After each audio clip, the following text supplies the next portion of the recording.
अस्सलाम वालेकुम। बिन्यामिन शौकत कराची से आपकी खिदमत में एक बार फिर हाजिर है। हमारे मवेशी पाल काश्तकारों की भरपूर फरमाइश पर, रिक्वेस्ट पर हम एक बार फिर कराची में पहुंच चुके हैं और आज भी हमारे जो मेहमान खुसूसी हैं, हमारे गेस्ट हैं, वो जमील मेमन साहब हैं। आप सब दोस्त उनको जानते हैं। दुनिया के सबसे बड़े बफलो फार्मर हैं। 10,000 से ज़ायद भैंसें हैं और यहाँ एक भैंस और दो भैंसें पालना कितना मुश्किल होता है, और ये 10,000 भैंसों का पेट पालते हैं और रोज़ाना उनको चारा देते हैं और उनकी मैनेजमेंट करते हैं। बड़ा मुश्किल काम है और असल में तो ये एक जहाद है। आप समझें कि सबसे बड़ा जो बफलो का रिसर्च सेंटर है और बफलो को जो प्रिजर्व किया जा रहा है वो इस जगह पे किया जा रहा है। हाज साहब से आज हम बात करेंगे कि किस तरह वो इतना बड़ा हर्ड साइज मैनेज करते हैं, क्या प्रैक्टिस है। अस्सलाम वालेकुम सर। वालेकुम। आपके मसरूफ़ शेड्यूल में से हमने टाइम लिया, आपका बहुत शुक्रिया। तो लोग जानना चाहते हैं, लोगों ने बड़ा पसंद किया आपको पहले भी जी हाँ। और इसीलिए हम दोबारा आपके पास आए हैं। लोग जानना चाहते हैं कि ये जो इतना बड़ा हर्ड साइज़ है बफलो का, वो आप कैसे मैनेज करते हैं, क्योंकि एक आम तासुर ये है कि भैंस जो है वो प्रॉफिटेबल बिजनेस नहीं है, इसीलिए लोग गाय पे शिफ्ट हुए हैं। तो आप गाय से बफलो पे आ गए। जी, बफेलो गाय दोनों मिक्स है हमारे पास। हम्म अभी जिस तरह से हमारी मजबूरी है, कराची में वाहिद पाकिस्तान का शहर है जो जिसका दूध का रेट कमिश्नर खोलता है।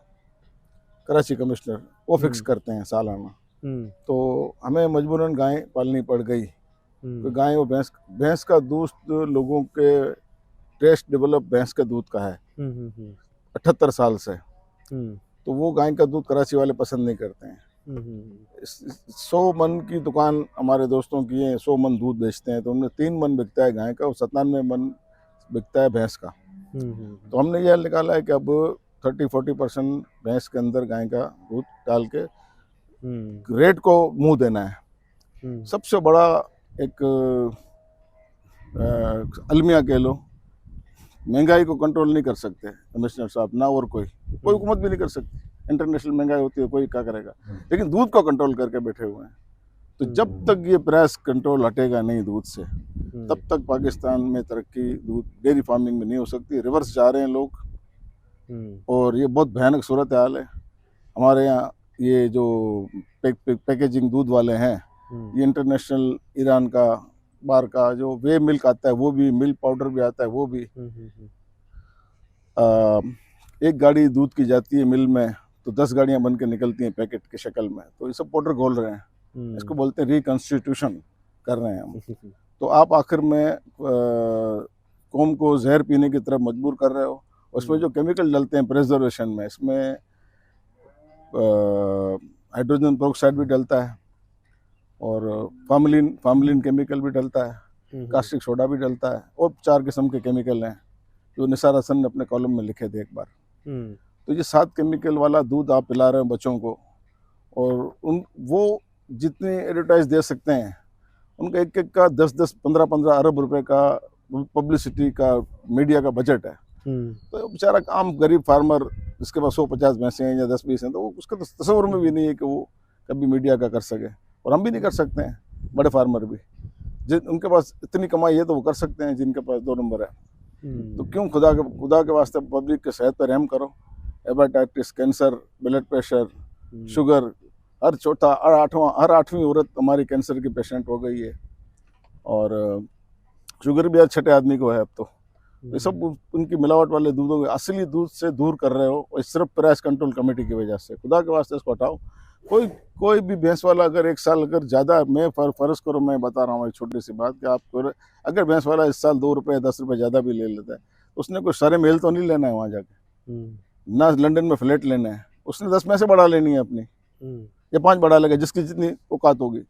तो ये इसी मुल्क में रहेगा, उसी मुल्क में तरक्की होगी। अगर नाजायज भी कमा रहा है तो उसको 1 साल छोड़ दो। अच्छा, ये सब जब हम ओपन मार्केट छोड़ देंगे डिमांड एंड सप्लाई पे, तो फिर एक फार्मर अगर महंगा बेच रहा है, दूसरा सस्ता बेच रहा है, तो महंगे वाले का नहीं बिकेगा? नहीं, ऐसा नहीं होगा। देखो, ये दुकानदारों की एसोसिएशन भी है, पैकारों की एसोसिएशन भी है, आपस में तय कर लेंगे कि ये बेचना है नहीं बेचना है, और नफा कमाते वो कोई किसी को देख नहीं सकता। तो इसलिए कंपटीशन बढ़ेगा और लोगों की भैंसें बढ़ेंगी तो ऑटोमेटिक दूध एक नॉर्मल सतह पे आ जाएगा, जहाँ होना चाहिए। सस्ता हो जाएगा ना, सस्ता हो जाएगा। और एक जहाँ भी देखो, एक हर चीज़ कभी 2 रुपये किलो टमाटर नहीं बिकता तो कभी 200 रुपये नहीं मिलता।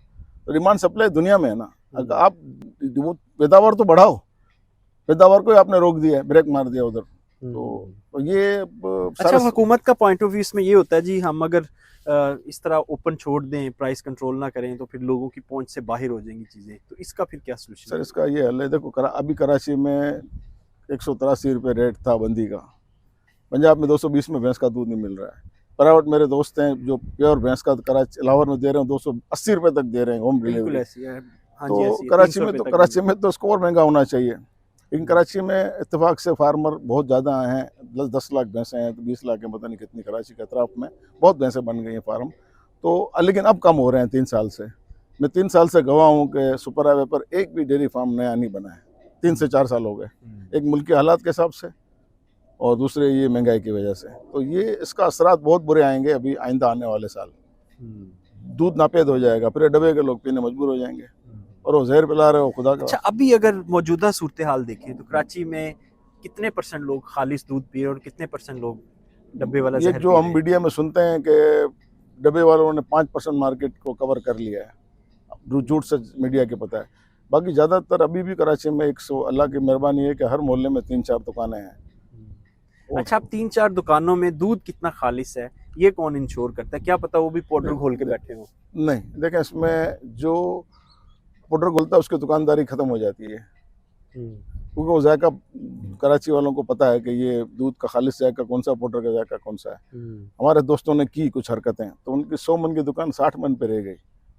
तो ये कराची वाले बहुत ज़्यादा उसमें कंफ्यूज हैं, वो होशियार हैं कि ये पकड़ लेते हैं दूध को, फिर वो वापस उससे उसके नज़दीक नहीं पटकते फिर। तो इसलिए वो ये तो लोगों पे छोड़ दो ना कि लोग बहुत होशियार हैं। और अच्छा, ये बताएं कि आपके ख्याल से जो कॉस्ट ऑफ प्रोडक्शन है 1 लीटर खालिश भैंस के दूध की, वो क्या आती है और मार्केट में कितने में बिके तो आप लोग खुश हैं? बस देखो कॉस्ट ऑफ प्रोडक्शन निकाल ही नहीं सकता कोई।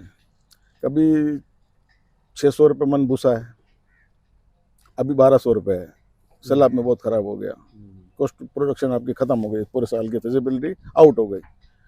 अब ये सिंध में वरान रहा तो ग्रीन फोडर मकई का चारा 780 रुपये मन है और नेपियर ग्रास 700 रुपये मन चल रहा है, 3 महीने हो गए आज। तो ये तो इतना महंगा हो गया, जैसे आज पाकिस्तान की तारीख में आज तक 700 रुपये मन कभी ग्रीन फोडर नहीं हुआ है, 700-800। तो ये अब कहाँ फिजिबिलिटी बनाओगे, कहाँ से फिजिबिलिटी बनेगी? तो अब वो तो घर से जा रहे हैं पैसे, वहाँ जानवर को आप भूखा रख नहीं सकते, खिलाना भी है दूध भी लेना है, दोनों लाजमी है। चाहे कोई भी दिन है 365 दिन भूख रखोगे तो और नुकसान होगा, बीमार हो जाएगा, दूध कम कर देगा, बहुत सारे नुकसान होंगे उससे। तो इसका मतलब मौत है, आगे मौत पीछे खाई वो सब है। फिर भी कहाँ तक दूध की प्राइस कहाँ तक होनी चाहिए तो आपको लगता है कि ये प्रॉफिटेबल काम ये रहेगा? देखो ना, ये आप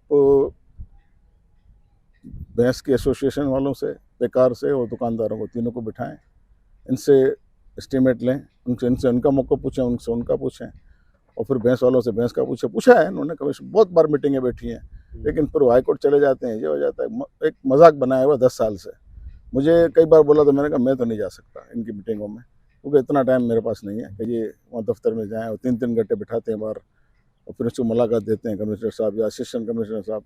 तो आप उनसे तय करें, कोई अच्छी कमेटी हो, मुखलिस, जो जायज़ नफ़ा हो छोड़ दें बस। कोई इसमें वो नहीं कि हम 300 बोल रहे हैं या 250 बोल रहे हैं, जो आपका हिसाब किताब बनेगा। इतनी तो रॉकेट साइंस नहीं है इसमें, इतने का राशन, इतने का घास, इतने का भूसा, इतने की भैंस, इतना भैंस का डिप्रिशिएशन निकल आएगा दूध का रेट, और फिर ये अपना इसका रेट फिक्स कर दें, मुनासिब जायज़ नफ़ा रखें, बिल्कुल हलाल नफ़ा। तब भी लोग, मेरा मकसद है कि फार्मर भागे ना। अभी नागौरी सोसाइटी मेरे नज़दीक है, वो मैं 45 साल मुझे फार्मर बने हुए हैं, 50 साल पुराना फार्मर जलबानी, नाम भी दे रहा हूँ उनको मैं, वो 4-8 दिन पहले दिवालिया हुआ, बड़ा अफसोस हुआ। उसकी स्टोरी क्या है कि 11 लाख रुपए फी भैंस उसकी दिवालिया में नीलाम हुई, वो फार्म छोड़ के चले गए अपना घर, सिंध, अंदरूनी सिंध। तो मकसद लोगों के ये हाल पहुंच गया है। आपकी फार्म, बड़े फार्म जो थे वो बंद होना शुरू हो गए। आप एयर कंडीशन में बैठ के फैसले करने से यहाँ फार्म खत्म हो रहे हैं। थोड़ा सा प्रैक्टिकल ग्राउंड में आ जाओ, एक दिन भी बहुत है, 2 घंटे बहुत है, 2 घंटे में सारी मीटिंगें हो जाएंगी। ये कोई इसमें इतनी बड़ी साइंस नहीं है ना, तो शायद कापी पेंसिल लेके बैठे हो, अपनी ईमानदारी से रेट तय करते हैं। क्या कोई सियासी मुदाखलत है, कोई प्रेशर है सियासी जो ये रेट सही ये कहते हैं मैंने 2-3 जगह बड़े फॉर्म पे बात किया तो बोला ये सूबाई का सियासत का मसला, हम नहीं कर सकते ये। तो बड़े मोतबर लोग बड़े, लेकिन उन्होंने भी ना बोल दिया कि हम इसमें नहीं पढ़ेंगे। तो मैंने ठीक है फिर अल्लाह पे छोड़ दो। यानी मिनिस्ट्री लेवल के लोग। फौज लेवल के लोग, अच्छा। उन्होंने भी ना कर दिया, हम इसमें ये सियासी मसला है, इसमें हम नहीं पढ़ेंगे। तो मैंने ठीक है फिर अल्लाह पे छोड़ दो, जो पाकिस्तान का होना है। वैसे ही जावेद चौधरी ने लिखा है कि जहाज ऑटो पे चल रहा है, तो बगैर पायलट के। तो अल्लाह की मर्जी, पायलट नहीं है तो क्या कर सकते हैं हम। कोई तो पायलट बन जाए, एक जिम्मेदारी तो ले ना, कोई भी हो। सब बेईमान भी नहीं है, सब ईमानदार भी नहीं है। तो यही हालात चलते रहे तो फिर कराची की जो मवेशी मंडी है या दूध की इंडस्ट्री है उसको कहाँ देखते हैं? मैं कह रहा हूँ क्या 25% तो कम हो गई है 4 सालों में, और मजीद कम होने पे जा रही है। ना नया फार्म ना बनना ये मौत है, क्योंकि आबादी तो बढ़ रही है, कंजप्शन बढ़ रही है, लोगों का लिविंग स्टैंडर्ड भी बढ़ रहा है, बाहर के पैसे भी आ रहे हैं। $28 बिलियन से $35 बिलियन तक पहुंच गई हमारी महीने की इनकम पाकिस्तान की फॉरेन एक्सचेंज में। तो आखिर ये खर्चा होगा ना यहीं। तो फिर ये आप नहीं करोगे तो फिर इसका क्या होगा? खड्डे में जा रहे हैं हम, इसका मतलब। तो उसमें थोड़ा सा सीरियस होके कोई एक अफसर ईमानदार मुकर्रर कर दें और अपना वो तय कर ले बैठ के इनके साथ, कंसर्न आदमियों से, जो कंसर्न है फार्मर असल, बैठ जाए फिर तय कर लें। कोई इसमें इतनी बड़ी वो नहीं है। कोई ले पालक एसोसिएशन ना हो, कंसर्न लोग, ले पालक ना हो, खाली व्हाट्सएप वाली ना हो, व्हाट्सएप पे एसोसिएशन बना ली और चल सोशल पे वो ले पालक एसोसिएशन। ले पालक एसोसिएशन इस तरह ना रियल बंदे हैं। जी हाजी साहब, बहुत शुक्रिया। हाजी साहब जो हैं वो कराची की दूध इंडस्ट्री में मेजर स्टेक होल्डर हैं और तकरीबन सबसे ज़्यादा दूध जो है इनका ही है। इनका मेजर कंसर्न ये है कि इंडस्ट्री जो है वो बंद होने की तरफ जा रही है। अगर प्राइसेस को रैशनलाइज ना किया गया तो फिर कराची भी दूध की बजाय जहर पीने पे मजबूर हो जाएगा। इजाज़त दीजिए, खुदा हाफिज़।